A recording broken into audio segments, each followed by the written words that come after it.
Romeo, Romeo, wherefore art thou Romeo? Perhaps the most famous line from the greatest love story ever written, and I'm sure, like me, you can remember the first time you read or watched Romeo and Juliet. But the very first time those words were spoken was here, at the newly discovered Tudor Theatre in London's Shoreditch.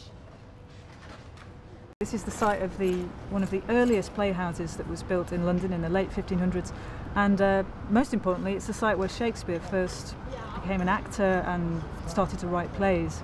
So this is the very first place where Shakespeare worked as a playwright? Yeah, absolutely, and that's amazing enough, but I think it's just miraculous that it did actually survive, because you'll see lots of tall buildings surrounding this site and they've all got basements, and that's destroyed a lot of the archaeology. And just this little pocket here just wasn't disturbed at all. But there's so much here, there's literally metres of Tudor archaeology. Really? This is actually, it is the most important site I've ever done in my life. Now we're standing exactly as an audience member would have stood back in the day.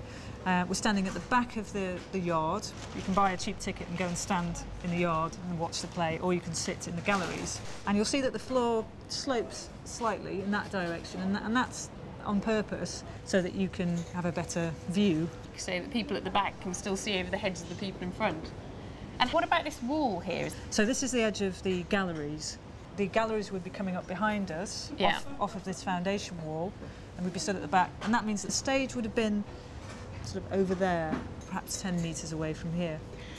Isn't that amazing? 400 years ago, there were people standing exactly where we are, watching Shakespeare. Looking at a young William Shakespeare performing Romeo and Juliet.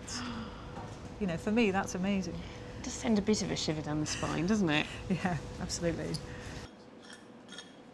This is such a lovely piece. It's a beaker or goblet, and it dates to around 1550 or a bit later than that, so it's contemporary with this theatre. Yeah. Maybe it was somebody's goblet or a prop in a play, I don't know. Yeah. It's tempting to think that, isn't it? Could have belonged to a theatre goer. And then just a couple of days ago we had this amazing find, which is an absolutely complete jug.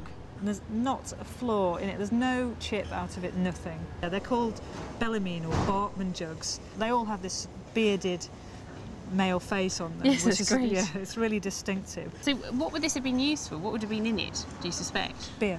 Beer. So possibly someone buying their beer, making their way to the theatre. But yeah, why not? It could work.